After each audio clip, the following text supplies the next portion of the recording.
Is Charles Webster Baer, and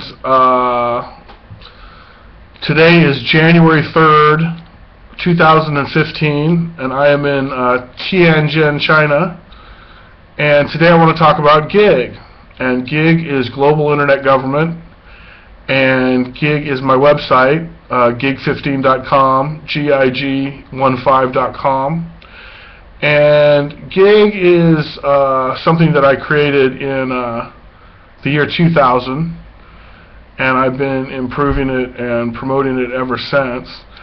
And Global Internet Government, that's what I created in 2000 when I was trying to make a website that would monitor the United Nations and the International Monetary Fund. And so that's what GIG is. GIG is a social network and a news outlet that basically allows people to contribute to and participate in what the United Nations and the International Monetary Fund are doing. And what the UN and the IMF are doing is saving the planet and establishing a world government and bringing equality to all people, as well as freedom of speech and all that good stuff. So that's what GIG is it's a website that allows people to, understand what the IMF and the UN are doing and contribute to what the IMF and the UN are doing and participate in that. So you can look at that in two ways. GIG is basically two things: freedom of speech online and reproductive rights. The United Nations is trying to bring reproductive rights to all people, and the IMF is trying to bring freedom of speech to all people. So what GIG is going to do is GIG is going to monitor every financial transaction by every government on the planet Earth. Okay? This is freedom of speech, transparency, freedom of the press. That's what the GIG and the IMF are promoting, is transparency, freedom. So, all people have the right to know how their government is spending their tax dollars. So that's what GIG's going to do. And, GIG's not perfect. GIG's just better than everybody else. So the numbers are not completely all together, but they're getting there. And GIG's not perfect, but it's better than everybody else. So, we're going to get better on the numbers, but you got to start somewhere, and this is where we're starting. So that's that, and that's the IMF, and that's the first half of GIG. The second half of GIG is the reproductive rights. GIG feels that, and the United Nations and GIG both feel that everybody all humans have reproductive rights. But this is mainly a female issue. This is mainly a female issue, but that's reproductive rights, is that everybody has the right to decide if they want to reproduce or not. All people, have the right to make that decision. And if they don't, then, reproductive rights are that everybody has the right to total and free access to all forms of birth control. So that's GIG. So yeah, dig it. Now,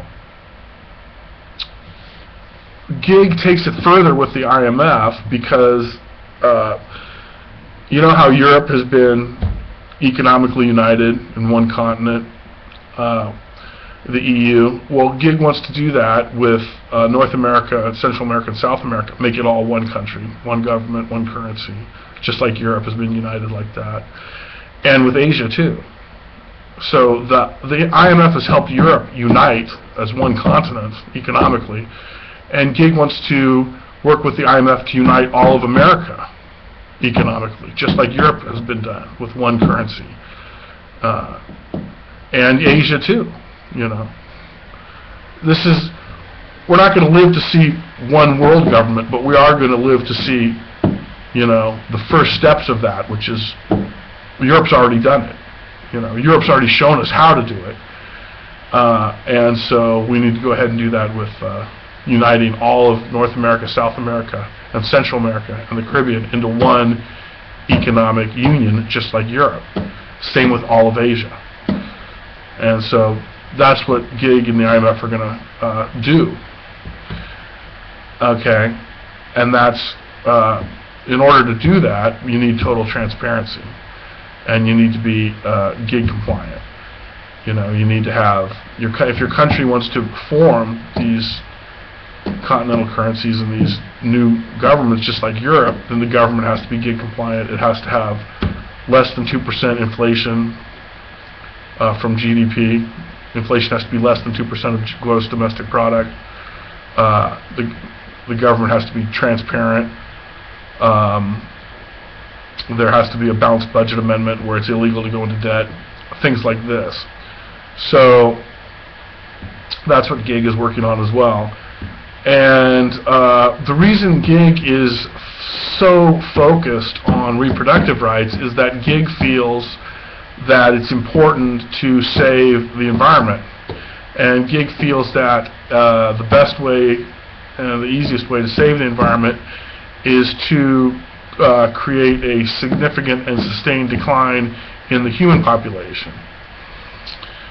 Because right now, human overpopulation is destroying the environment. So in order to not destroy the environment, we need to make sure that instead of the human population going up to 8 billion, it needs to go down to 7 billion and continue to go down until it arrives at a sustainable level, which is, I don't know, 3 billion or around there, something like that. So GIG's also working on that. Because, you know, the bottom line, you know, to oversimplify it, is that humans just need to stop reproducing. You know, there's enough people on the planet, we don't need to make more. We need to take care of the people that we've got. And it would be nice in the future if people could do things like drink clean water and breathe clean air. That would be nice. That would be a big plus. You know, that'd be a good thing. So that's what GIG's trying to do, is save the environment. Because, you know, right now we're destroying the environment, and if we kill the environment, then we die with it. So we're on this suicide course with human overpopulation. So we need to do a 180, turn around, and go back in the other direction. And once the human population on Earth is at a sustainable level, then that's great. Then we can stay there. What's a sustainable level? I don't know. Maybe 3 billion, something like that. You know, that's a question for future generations to determine. So, save the environment, stuff like that. So that's GIG. Yeah. And so now I'm going to tell you about me. I am Charles Webster Baer. I am the owner, founder, president of Global Internet Government, gig15.com. I'm 45, and I was born and raised in Santa Cruz, California. I went to high school in Newport, Rhode Island. I went to college at the University of Hawaii at Hilo on the Big Island. Then I moved to Santa Fe, New Mexico. Then in 1999, I moved to Portland, Oregon. And in 2000, I created Global Internet Government. And I've been promoting it and improving it ever since. In 2007, I moved to Bend, Oregon. And in 2014, last year, I moved to Tianjin, China, where I am right now, a professor at the Tianjin University of Technology and Education. And I'm probably going to stay here for a long time because I really like it here. I really dig it. China's great, so it's awesome. So that's me. I'm running for president of the USA in 2016, 2020, and maybe 2024 as a libertarian for less government, less taxes, more freedom. And so that's who I am. Okay? Never been married, don't have any kids, single, Buddhist, straight. That's me. I'm not a very complicated person. I like to drink beer and watch football. And that's about it. And save the planet. So that's who I am.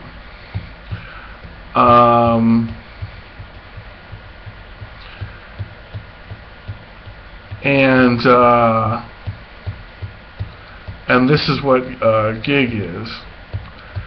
And now I'm going to talk about the history of the universe, because that's an interesting topic. So 15 billion years ago, either the universe existed or was created. If it existed in a space that was much smaller than the human mind can comprehend. If it didn't exist, it didn't exist. Anyway, 14 billion years ago, it was either created or it began to increase in size to a point where the human mind can comprehend it. And that's what we call the Big Bang, 14 billion years ago. And then there was this, the universe started expanding very rapidly. It was an energy plasma, and as it expanded and cooled, it formed dark matter and dark energy, which is the majority of the matter in the known universe. And we can't see it, but we know it's there because we can see its gravitational effects on the rest of the universe that we can see. Yeah, so then the universe continues to expand rapidly, and as it expands and cools off, it forms quantum particles such as quarks, which create neutrons and protons, and leptons, which create electrons. And these things form hydrogen atoms. And so as the universe continues to expand and cool, you've got this giant expanding hydrogen cloud, which gravity then acts on all these different hydrogen clouds and pulls them together, creating fusion, which fuses the hydrogen into helium atoms, and then you've got stars are born. And then the gravity acts on the stars and forms galaxies. And then 5 billion years ago, the sun and the earth is created. And then 2 billion years ago or 3 billion years ago, either by a random accident or not, life is created, probably a random accident. So now you've got bacteria, which reproduces and evolves because the DNA mutates.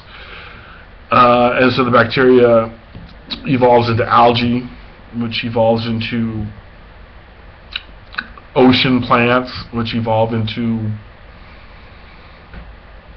fish, which evolve into reptiles, which evolve into mammals, which evolve into monkeys, which evolve into humans, and we're going to hopefully evolve into other species, which will then evolve into computers and robots, which will then evolve into something else, and eventually some form of silicon-based life will colonize the universe, which is good because that means we get off this planet, which is going to be toast in about 5 billion years when the sun blows up or the Milky Way collides with the Andromeda galaxy or whatever. So that's the history of the universe and the history of life. I kind of overshot what's going on the planet right now, but I can back up to that. So humans. Yeah, wow, humans. Okay, so human beings are, great. I mean, we're crazy and evil and insane, and but in a good way. So human beings. Okay, so 6 million years ago, Homo sapiens Homo erectus, yeah, that was in Africa, and then like 3 million years ago it evolved into Homo sapiens, which is us. Maybe a little Neanderthalism somewhere in Europe or whatever. Anyway, so point is, humans split out of Africa about 70,000 years ago, colonized the planet, took over the planet because we're so smart. Yeah, and we formed, you know, tribes all over the place, and we'd sit around the campfire and form our language and our laws and our societies and our traditions and our heritages and our cultures, and we tell ghost stories about how we were created by the, you know, the gods or the giant turtles or whatever. And Western civilization was created by the Greeks around 500 BC. Greeks. Yeah, right on. Good job. Okay, and then around the same time in Nepal and India, some cat named Buddha was grooving around, and he came up with this idea about the soul. Soul brother number one, Buddha. Yeah, full gangsta. So he laid it down, and he got it right, and he's like, hey, check it out, man, here's the deal. You know, life, it's a dream. The universe may or may not exist. It probably does, and that's great, but if it doesn't, well, then you've got a soul. You know, it's one or the other. The universe probably exists, which means you don't have a soul. But there's this real small little loophole where the universe might be a dream, in which case you're immortal. And that's what he said, and he's right, it's true. Yeah, so this idea, theory, philosophy, it's not a religion. Buddhism is a philosophy, not a religion. A correct philosophy, in my opinion. Anyway, moving right along. Buddhism went east to China, where they got down with it, and Buddhism went west to Jerusalem, where it was misinterpreted by Jesus, and then later on misinterpreted by Muhammad, and then all sorts of shenanigans ensued, and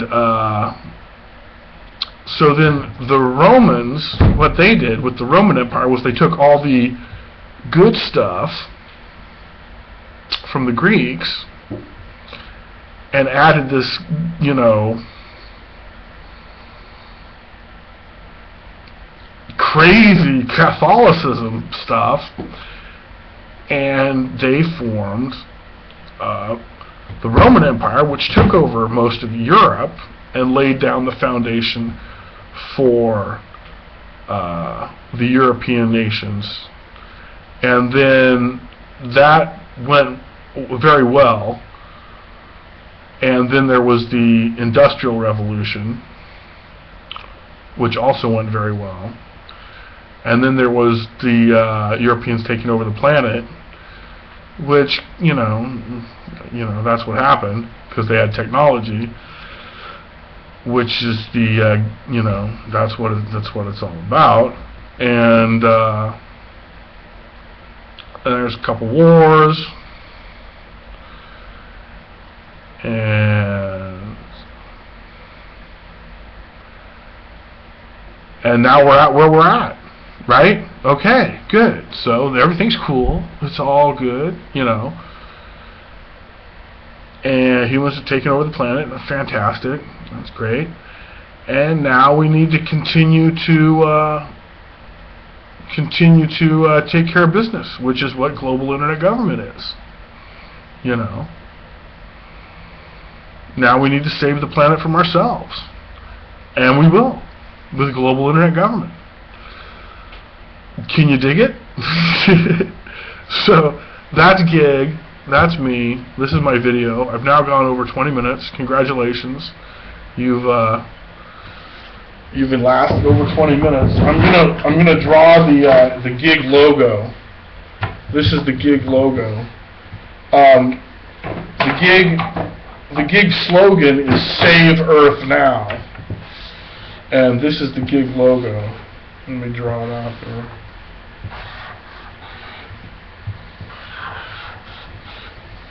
Okay, here's the Gig logo.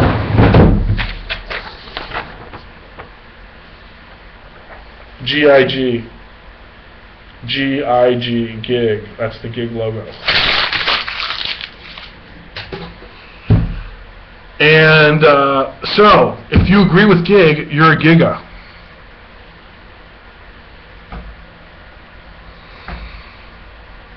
And if you agree with Gig, you're a Giga. And Gig is freedom of speech for everybody online, totally, and equality and reproductive rights. That's Gig for everybody. That's Gig. If you agree with that, then you're a Giga. So congratulations on that. Everybody's a Giga. Just some people aren't aware of it. But Gig is going to save Earth, and they're going to do it now, and they're going to do it publicly, and they're going to have a lot of fun doing it. And, you know, join the party. Be part of the solution. Don't be part of the problem. You know. You know. I mean, this is all going to happen. It's just, is it going to happen fast enough?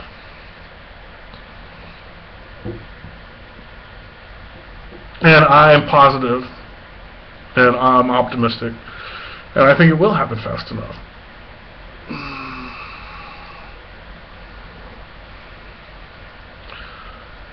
So, that's about all I got. Peace and love in the hood.